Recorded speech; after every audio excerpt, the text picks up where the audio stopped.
CM గారు అంటే తండ్రి లాంటోడు, కేబినెట్ మంత్రులు పిల్లలు లాంటోళ్ళు.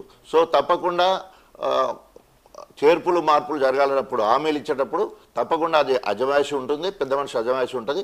సో కోడిగుడ్డు మీద ఎంటికలు పీకే ప్రయత్నం ఎవరు కూడా చేయొద్దు. ఇది కుటుంబ సమస్య అని చెప్పేసి మాట్లాడడంతో తెల్లారి నుంచి విమర్శలు కానీ అప్పుడు కూడా కృష్ణమాదిగా బాగా అగ్రెసివ్గా మాట్లాడడం జరిగింది. ఏం కేసీఆర్ వాళ్ళు దగ్గర పెట్టుకొని మాట్లాడు, ఎవరిని అంటున్నావు నువ్వు అని చెప్పేసి, అంటే మాదిగ సమాజం అంటే అట్లా రెండవసారి. తర్వాత మొన్న ఎమ్మెల్యే టికెట్ కూడా రానప్పుడు రాజన్న మాదిగ సామాజిక వర్గంలో ఎదిగిన నాయకుడు.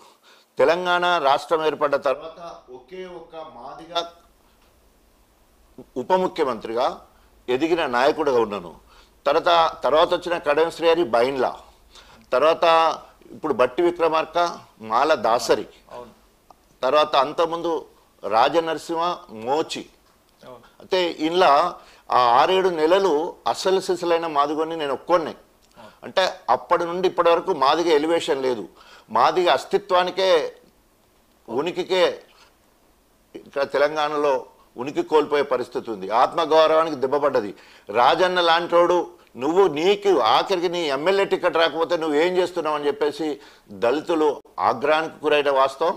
వాళ్ళ పిలుపు మేరకే ఈరోజు మొన్న నేను రాజీనామా చేసినప్పుడు నా మాదిగ జాతి నన్ను క్షమించాలి, అనేక సందర్భాల్లో అవమానములు జరిగినప్పుడల్లా నన్ను ఎత్తుకున్నారు ఉద్యమ సమయంలో కానీ.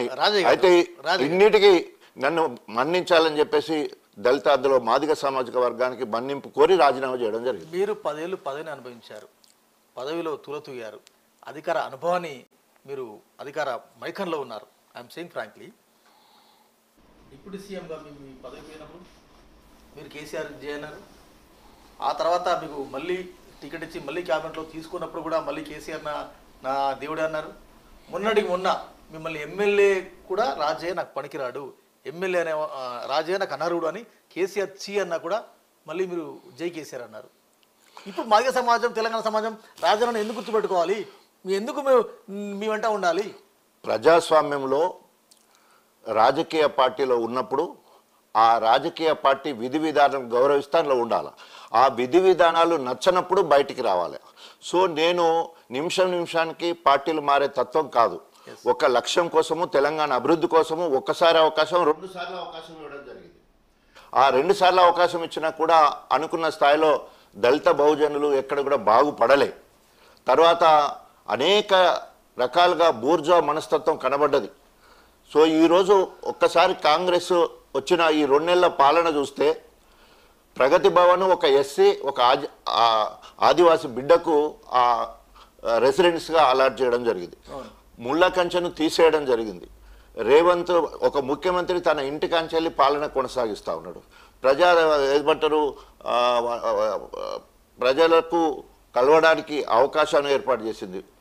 అదేవిధంగా ఇట్లా చెప్పుకుంటూ పోతే అనేక సామాజిక అంశాల్లో ఏదైతే బీఆర్ఎస్ పార్టీ బీఆర్ఎస్ పార్టీ ముందు ఇవన్నీ ఉద్యమ సమయంలో చెప్పిన మాటలన్నీ ఇప్పుడు కాంగ్రెస్ చేస్తూ ఉన్నది, బీఆర్ఎస్ చేయలే.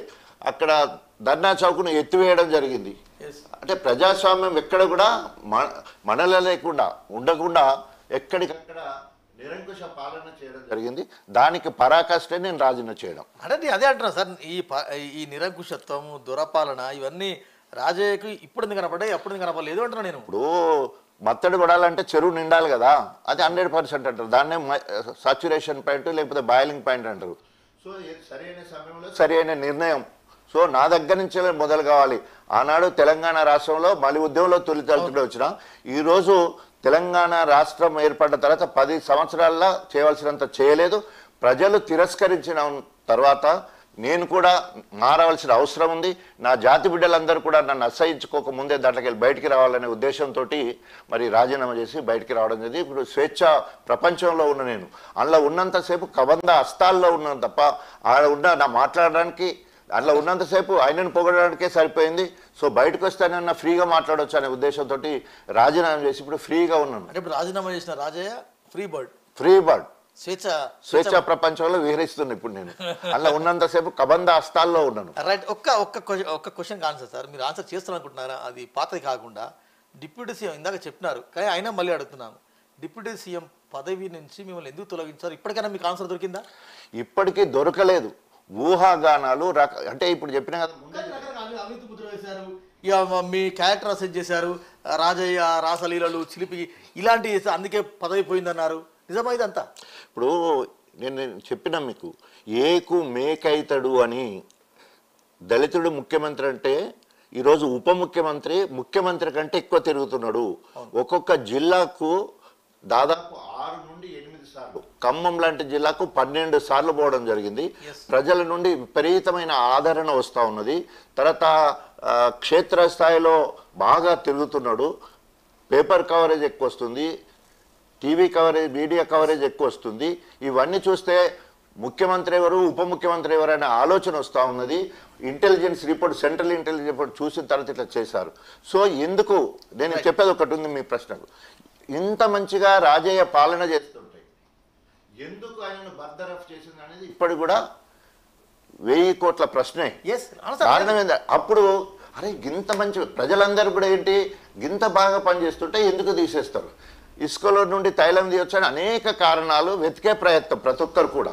దాన్ని వెనుక మాట్లాడడం ఉన్నదా, ధోతి కట్టుకోవడం ఉన్నదా, భాష బాగుండడమా, బాగా తిరగడమా, అందంగా ఉండడమా, డిస్కస్ చేస్తున్నా 10 ఏళ్ళు కూడా ఇట్లాంటి చరిత్ర ఉంటుంది.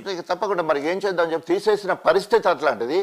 మళ్ళీ అందులో అన్ని జస్ట్ 6 నెలలు 7 నెలలు కాలే బర్దరఫ్ చేయడం అనేది యూజువల్గా గవర్నర్ గారికి లేఖ పంపించిన తర్వాత యాక్సెప్టెన్స్ వచ్చిన తర్వాత అట్లా తీయాల, నిరంకుశంగా తీసేయడం జరిగింది దొరవారు. రైట్. మీరు తెలంగాణలో తొలి ఉప ముఖ్యమంత్రిగా పనిచేసిన డాక్టర్ తాటికొండ రాజయ్య హోదా పెద్దది, 10 ఏళ్ళు గవర్నమెంట్లో ఉన్నారు.